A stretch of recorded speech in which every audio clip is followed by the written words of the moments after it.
Hello dear students, welcome to my channel Education Simplified by OCDC. This is Vinod Kumar Garg. ਸੋ ਅਗਰ ਤੁਸੀਂ ਮੁਹੱਲਾ clinic ਦੇ ਲਈ pharmacist ਜਾਂ ਕਲੀਨਿਕਲ ਅਸਿਸਟੈਂਟ ਦੀ post ਲਈ ਅਪਲਾਈ ਕਰਨਾ ਚਾਹੁੰਦੇ ਹੋ ਤਾਂ ਬਹੁਤ ਹੀ ਬਿਹਤਰੀਨ ਸਟੱਡੀ ਮਟੀਰੀਅਲ ਤੁਹਾਨੂੰ ਮੇਰੇ ਦੁਆਰਾ ਉਪਲਬਧ ਕੀਤਾ ਜਾਵੇਗਾ ਜੋ ਤੁਸੀਂ ਜੈਨੂਅਨ ਕਾਸਟ ਪੇ ਕਰਕੇ ਖਰੀਦ ਸਕਦੇ ਹੋ। ਤਾਂ ਉਸ ਦੇ ਲਈ ਤੁਸੀਂ ਸਕਰੀਨ ਦੇ ਉੱਪਰ ਦਿੱਤੇ ਹੋਏ ਨੰਬਰ 9876371788 ਤੇ ਸੰਪਰਕ ਕਰਨਾ ਹੋਵੇਗਾ। ਇਸ ਵੀਡੀਓ ਵਿੱਚ ਮੈਂ ਤੁਹਾਨੂੰ ਸਮਝਾ ਰਿਹਾ ਫਾਰਮਾਸਿਸਟ ਦੇ ਲਈ 10 ਬਹੁਤ ਹੀ ਇੰਪੋਰਟੈਂਟ ਪ੍ਰਸ਼ਨ ਅਤੇ ਉਹਨਾਂ ਦੇ ਉੱਤਰ, ਠੀਕ ਹੈ, ਤਾਂ ਕਿ ਤੁਹਾਨੂੰ ਥੋੜਾ ਲੈਵਲ ਪਤਾ ਚੱਲ ਜਾਏ ਕਿਸ ਤਰ੍ਹਾਂ ਦਾ ਕੁਐਸਚਨ ਪੁੱਛਿਆ ਜਾ ਸਕਦਾ ਹੈ।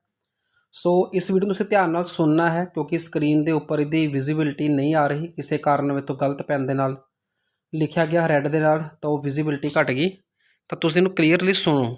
ਪਹਿਲਾ ਕੁਐਸਚਨ ਹੈ ਆਪਣਾ ਕਿ ਡਰੱਗ ਦੀ ਐਫੀਕੇਸੀ ਤੋਂ ਕੀ ਭਾਵ ਹੈ। ਠੀਕ ਹੈ, ਜਦੋਂ ਆਪਾਂ ਕੋਈ ਵੀ ਮੈਡੀਸਨ ਲੈਂਦੇ ਹਾਂ ਤਾਂ ਉਹਦੀ ਐਫੀਕੇਸੀ ਕੀ ਹੈ, ਤਾਂ ਇਸ ਦਾ ਆਨਸਰ ਆਏਗਾ the maximum effect of the drug that can be achieved. ਠੀਕ ਹੈ, ਕਿ ਕਿਸੇ ਵੀ ਦਵਾਈ ਦਾ ਵੱਧ ਤੋਂ ਵੱਧ ਕਿੰਨਾ ਰਿਸਪੌਂਸ, ਕਿੰਨਾ ਪ੍ਰਭਾਵ ਆਪਾਂ ਲੈ ਸਕਦੇ ਹਾਂ, ਉਹਨੂੰ ਡਰੱਗ ਦੀ ਐਫੀਕੇਸੀ ਕਿਹਾ ਜਾਂਦਾ ਹੈ। ਤੁਸੀਂ ਜਾਣਦੇ ਹੋ ਕਿ ਜਦੋਂ ਵੀ ਆਪਾਂ ਕੋਈ ਡਰੱਗ ਲੈਂਦੇ ਹਾਂ ਤਾਂ ਉਹਦੀ ਡੋਜ਼ ਹੁੰਦੀ ਹੈ, ਜਿਹਨੂੰ ਆਪਾਂ ਖੁਰਾਕ ਕਹਿੰਦੇ ਹਾਂ ਪੰਜਾਬੀ 'ਚ। ਕੋਈ 5 mg ਦੀ ਗੋਲੀ ਲੈਣੀ ਪੈਂਦੀ, ਕੋਈ 500 mg ਦੀ ਵੀ ਗੋਲੀ ਲੈਣੀ ਪੈਂਦੀ ਆ। ਸੋ ਘੱਟ ਤੋਂ ਘੱਟ ਅਮਾਊਂਟ ਦੇ ਨਾਲ ਵੱਧ ਤੋਂ ਵੱਧ ਕਿੰਨਾ ਸਹੀ ਰਿਸਪੌਂਸ ਆਪਾਂ ਲੈ ਸਕਦੇ ਹਾਂ ਤਾਂ ਉਨੀ ਜ਼ਿਆਦਾ ਡਰੱਗ ਦੀ ਐਫੀਕੇਸੀ ਮੰਨੀ ਜਾਂਦੀ ਹੈ। ਇਸੇ ਤਰ੍ਹਾਂ ਦੂਜਾ ਕੁਐਸਚਨ ਆਪਣਾ ਹੈਗਾ ਕਿ ਡਰੱਗ ਦੀ ਬਾਇਓ ਅਵੇਲੇਬਿਲਿਟੀ ਤੋਂ ਕੀ ਭਾਵ ਹੈ। ਤਾਂ ਇਹਦਾ ਕੀ ਮਤਲਬ ਹੁੰਦਾ ਹੈ, ਜਦੋਂ ਆਪਾਂ ਕੋਈ ਗੋਲੀ ਜਾਂ ਕੋਈ ਕੈਪਸੂਲ ਜਾਂ ਕੋਈ ਵੀ ਦਵਾਈ ਆਪਾਂ ਲੈਂਦੇ ਹਾਂ, ਫੋਰ ਐਗਜ਼ਾਮਪਲ ਆਪਾਂ ਕੋਈ 500 mg ਦੀ ਗੋਲੀ ਖਾਧੀ ਪੈਰਾਸੀਟਾਮੋਲ ਦੀ, ਠੀਕ ਹੈ, ਤਾਂ ਉਹਦੇ ਵਿੱਚੋਂ ਐਕਚੁਅਲ ਦੇ ਵਿੱਚ ਐਕਟਿਵ ਇਨਗਰੀਡੀਐਂਟ ਜਿਹੜਾ ਐਕਚੁਅਲ ਪੈਰਾਸੀਟਾਮੋਲ ਹੈ ਉਹ ਆਪਣੇ ਬਲੱਡ ਦੇ ਵਿੱਚ ਕਿੰਨਾ ਗਿਆ। ਠੀਕ ਹੈ ਜੀ, 500 mg ਤੁਸੀਂ ਗੋਲੀ ਜੇ ਖਾਧੀ ਤਾਂ ਐਕਚੁਅਲ ਡਰੱਗ ਦੀ ਅਮਾਊਂਟ ਤੁਹਾਡੇ ਬਲੱਡ ਦੇ ਵਿੱਚ ਕਿੰਨੀ ਗਈ, ਸਿਰਫ ਉਸ ਨੂੰ ਹੀ ਆਪਾਂ ਬਾਇਓ ਅਵੇਲੇਬਿਲਿਟੀ ਕਹਿੰਦੇ ਹਾਂ।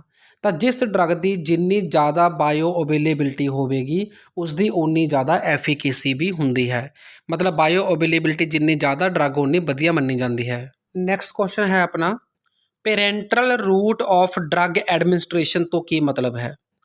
ਤਾਂ ਜਦੋਂ ਵੀ ਕੋਈ ਡਰੱਗ ਓਰਲ ਰੂਟ ਯਾਨੀ ਕਿ ਮੂੰਹ ਦੇ ਰਸਤੇ ਨਾ ਲੈ ਕੇ ਕਿਸੇ ਵੀ ਹੋਰ ਤਰੀਕੇ ਨਾਲ ਲੈਤੀ ਜਾਵੇ ਤਾਂ ਉਸ ਨੂੰ ਪੇਰੈਂਟਰਲ ਰੂਟ ਕਿਹਾ ਜਾਂਦਾ ਹੈ। ਜ਼ਿਆਦਾਤਰ ਪੇਰੈਂਟਲ ਜਿਹੜਾ ਸ਼ਬਦ ਹੈ PARENTERAL ਪੇਰੈਂਟਰਲ ਸ਼ਬਦ ਦੀ ਵਰਤੋਂ ਉੱਥੇ ਕੀਤੀ ਜਾਂਦੀ ਹੈ ਜਦੋਂ ਕੋਈ ਡਰੱਗ ਇੰਜੈਕਸ਼ਨ ਦੇ ਮਾਧਿਅਮ ਨਾਲ ਲੈਤੀ ਜਾਂਦੀ ਹੈ। ਠੀਕ ਹੈ, ਇੰਜੈਕਸ਼ਨ ਵੀ ਅੱਗੇ ਦੋ ਤਰ੍ਹਾਂ ਦੇ ਹੁੰਦੇ ਹਨ, ਇੱਕ ਮਸਲ ਦੇ ਵਿੱਚ ਲੱਗਦਾ ਤਾਂ ਉਹਨੂੰ ਇੰਟਰਾਮਸਕਿਊਲਰ ਕਹਿੰਦੇ ਹਾਂ, ਇੱਕ ਵੇਨ ਦੇ ਵਿੱਚ ਲੱਗਦਾ ਹੈ ਜਿਹਨੂੰ ਆਪਾਂ ਨਾੜਾਂ ਵਿੱਚ ਕਹਿ ਦਿੰਦੇ ਹਾਂ ਤਾਂ ਉਹਨੂੰ ਇੰਟਰਾਵੇਨਸ ਕਿਹਾ ਜਾਂਦਾ ਹੈ। ਅਗਲਾ ਕੁਐਸਚਨ ਹੈ ਡਰੱਗ ਇੰਟਰੈਕਸ਼ਨ ਤੋਂ ਕੀ ਭਾਵ ਹੈ। ਠੀਕ ਹੈ ਜੀ, ਤਾਂ ਜਦੋਂ ਆਪਾਂ ਦੋ ਦਵਾਈਆਂ ਕੋਈ ਇਕੱਠੀਆਂ ਲੈਂਦੇ ਹਾਂ ਤਾਂ ਉਹਦਾ ਸਰੀਰ ਦੇ ਉੱਪਰ ਕੀ ਬੁਰਾ ਪ੍ਰਭਾਵ ਪੈਂਦਾ ਹੈ ਤਾਂ ਉਸ ਨੂੰ ਆਪਾਂ ਡਰੱਗ ਇੰਟਰੈਕਸ਼ਨ ਕਹਿੰਦੇ ਹਾਂ। ਠੀਕ ਹੈ, ਦੋ ਡਰੱਗ ਇਕੱਠੀਆਂ ਲੈਣ ਦੇ ਨਾਲ ਇਹ ਵੀ ਪੋਸੀਬਿਲਿਟੀ ਹੁੰਦੀ ਹੈ ਕਿ ਦੋਨੇ ਇੱਕ ਦੂਜੇ ਦੇ ਇਫੈਕਟ ਨੂੰ ਜ਼ਿਆਦਾ ਵਧਾ ਦੇਣ, ਇਹ ਵੀ ਹੋ ਸਕਦਾ ਇੱਕ ਦੂਜੇ ਦੇ ਇਫੈਕਟ ਨੂੰ ਘਟਾ ਦੇਣ। ਠੀਕ ਹੈ, ਇਹ ਵੀ ਹੋ ਸਕਦਾ ਕੋਈ ਹੋਰ ਵੀ ਦੁਸ਼ਟ ਪ੍ਰਭਾਵ ਉਹ ਲੈ ਆਉਣ, ਤਾਂ ਉਸ ਨੂੰ ਡਰੱਗ ਇੰਟਰੈਕਸ਼ਨ ਕਹਿੰਦੇ ਨੇ। ਅਤੇ ਫਾਰਮਾਸਿਸਟ ਦੀ ਇਹ ਮੁੱਖ ਡਿਊਟੀ ਹੁੰਦੀ ਹੈ ਇਹ ਜਾਂਚਣਾ ਕਿ ਕਿਹੜੀ ਡਰੱਗ ਦੂਜੀ ਡਰੱਗ ਨਾਲ ਇੰਟਰੈਕਟ ਕਰ ਸਕਦੀ ਹੈ, ਤਾਂ ਤੁਸੀਂ ਮਰੀਜ਼ ਨੂੰ ਚੰਗੀ ਤਰ੍ਹਾਂ ਗਾਈਡ ਕਰਨਾ ਹੁੰਦਾ ਹੈ ਕਿ ਕਿਹੜੀ ਦਵਾਈ ਦੇ ਵਿਚਕਾਰ ਗੈਪ ਕਿੰਨਾ ਹੋਣਾ ਚਾਹੀਦਾ ਹੈ। ਅਗਰ ਕੋਈ ਇੱਕ ਤੋਂ ਵੱਧ ਮੈਡੀਸਨ ਲੈਤੀ ਜਾ ਰਹੀ ਹੈ ਮਰੀਜ਼ ਦੁਆਰਾ ਤਾਂ ਉਹਨਾਂ ਵਿਚਕਾਰ ਸਹੀ ਗੈਪ ਹੋਣਾ ਜ਼ਰੂਰੀ ਹੈ ਤਾਂ ਕਿ ਡਰੱਗ ਇੰਟਰੈਕਸ਼ਨ ਨੂੰ ਰੋਕਿਆ ਜਾ ਸਕੇ। ਨੈਕਸਟ ਕੁਐਸਚਨ ਆਪਣਾ ਹੈ what do you mean by synergistic effect, ਕਿ ਜਦੋਂ ਆਪਾਂ ਕੋਈ ਮੈਡੀਸਨ ਲੈਂਦੇ ਹਾਂ ਤਾਂ ਉੱਥੇ ਸਿਨਰਜਿਸਟਿਕ ਇਫੈਕਟ ਤੋਂ ਕੀ ਭਾਵ ਹੈ। ਤਾਂ ਇਸ ਦਾ ਆਨਸਰ ਆਏਗਾ ਕਿ ਜਦੋਂ ਆਪਾਂ ਕੋਈ ਦੋ ਡਰੱਗਸ ਇਕੱਠੀਆਂ ਲੈਂਦੇ ਹਾਂ, ਦੋ ਜਾਂ ਦੋ ਤੋਂ ਜ਼ਿਆਦਾ, ਠੀਕ ਹੈ, when we consume more than two drugs ਤਾਂ ਕੀ ਹੋਵੇਗਾ ਕਿ ਦੋਨਾਂ ਦਾ ਇਫੈਕਟ ਇੰਡੀਵਿਜੂਅਲ ਇਫੈਕਟ ਜਿਹੜਾ ਇੱਕ ਦੂਜੇ ਦੇ ਪ੍ਰੈਜੈਂਸ ਵਿੱਚ ਵੱਧ ਜਾਂਦਾ ਹੈ।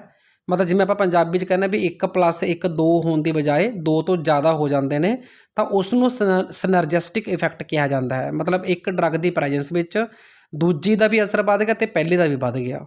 ਸੋ our next question is what do you mean by a drug ਦੀ ਕੀ ਡੈਫੀਨੇਸ਼ਨ ਹੈ, ਡਰੱਗ ਦੀ ਪਰਿਭਾਸ਼ਾ ਕੀ ਹੈ।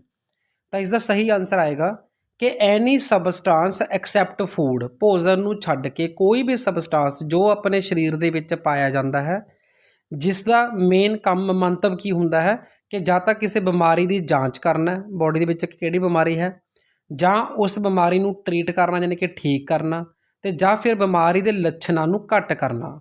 ठीक है जी, मतलब to diagnose the disease, to treat the disease और to reduce the symptom of the disease. ਤਾਂ ਇਹਦੇ ਲਈ ਜੋ ਵੀ ਸਬਸਟੈਂਸ ਯੂਜ਼ ਹੁੰਦਾ ਹੈ ਉਸਨੂੰ ਆਪਾਂ ਡਰੱਗ ਕਹਿੰਦੇ ਹਾਂ। ਨੈਕਸਟ ਕੁਐਸਚਨ ਹੈ MOA ਦਾ ਫੁੱਲ ਫਾਰਮ ਕੀ ਹੈ? ਤਾਂ ਕਿਸੇ ਵੀ ਦਵਾਈ ਦਾ, ਹਰੇਕ ਦਵਾਈ ਦਾ ਆਪਣਾ ਇੱਕ ਖਾਸ MOA ਹੁੰਦਾ ਹੈ, ਮਤਲਬ ਮੈਕੈਨਿਜ਼ਮ ਆਫ ਐਕਸ਼ਨ। ਦਵਾਈ ਆਪਣੇ ਅੰਦਰ ਜਾ ਕੇ ਕਿਸ ਰਿਸੈਪਟਰ ਦੇ ਨਾਲ ਬਾਈਂਡ ਕਰਦੀ ਹੈ, ਕਿਸ ਸਾਈਟ ਦੇ ਉੱਪਰ ਜਾ ਕੇ ਕੰਮ ਕਰਦੀ ਹੈ, ਉਸ ਕੰਮ ਕਰਨ ਦਾ ਤਰੀਕਾ ਕੀ ਹੈ, ਤਾਂ ਉਸ ਨੂੰ ਆਪਾਂ ਮੈਕੈਨਿਜ਼ਮ ਆਫ ਐਕਸ਼ਨ ਕਹਿੰਦੇ ਹਾਂ। Our next question is which route of drug administration gives the fastest action?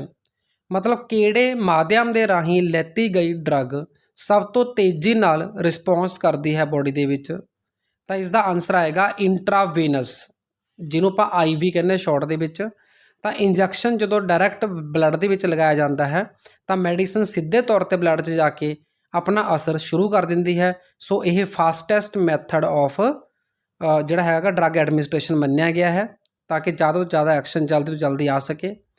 ਸੋ ਇਹਦਾ ਹੋਗਾ ਸਾਰੀਆਂ ਡਰੱਗਸ ਦੇ ਲਈ ਜਿਹੜੇ ਵੀ ਇੰਟਰਾਵੀਨਸ ਲੱਗ ਸਕਦੀਆਂ ਨੇ।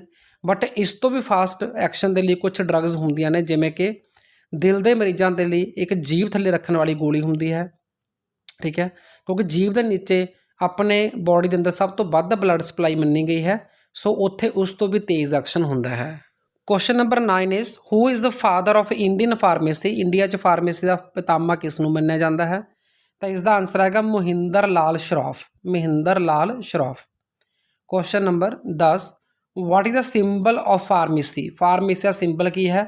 ਤਾਂ ਇਸ ਦਾ ਆਨਸਰ ਹੈਗਾ ਐਸਕਲਪੀਡੀਅਸ। ਓਕੇ, ਇਹ ਕੀ ਹੁੰਦਾ ਹੈ? ਇੱਕ ਸਨੇਕ ਦੀ ਤਰ੍ਹਾਂ ਹੁੰਦਾ ਹੈ, ਠੀਕ ਹੈ, ਮਤਲਬ ਇੱਕ ਰੋਡ ਹੁੰਦੀ ਹੈ, ਰੋਡ ਦੇ ਉੱਪਰ ਇੱਕ ਸਿੰਗਲ ਸਨੇਕ ਲਿਪਟਿਆ ਹੁੰਦਾ ਹੈ। ਸੋ ਇਹ ਜੋ ਸਿੰਬਲ ਹੈ ਤੁਸੀਂ ਸਕਰੀਨ ਦੇ ਉੱਪਰ ਦੇਖ ਵੀ ਸਕਦੇ ਹੋ। ਤਾਂ ਇਸ ਸਿੰਬਲ ਨੂੰ ਫਾਰਮੇਸੀ ਦਾ ਸਿੰਬਲ ਮੰਨਿਆ ਗਿਆ ਹੈ। ਸੋ PDF ਦੇ ਵਿੱਚ ਇਸ ਤਰ੍ਹਾਂ ਦੇ ਤੁਹਾਨੂੰ ਬਹੁਤ ਸਾਰੇ ਕੁਐਸਚਨ ਆਨਸਰ ਇੰਗਲਿਸ਼ ਅਤੇ ਪੰਜਾਬੀ ਦੇ ਵਿੱਚ ਫਾਰਮਾਸਿਸਟ ਅਤੇ ਕਲੀਨਿਕਲ ਅਸਿਸਟੈਂਟ ਦੋਨੇ ਪੋਸਟਾਂ ਦੇ ਲਈ ਉਪਲਬਧ ਮੇਰੇ ਦੁਆਰਾ ਕੀਤੇ ਜਾਣਗੇ, ਜੋ ਤੁਸੀਂ ਪਰਚੇਜ਼ ਕਰ ਸਕਦੇ ਹੋ 98 763 71 788 ਸੰਪਰਕ ਕਰਕੇ। Thank you, thanks for watching.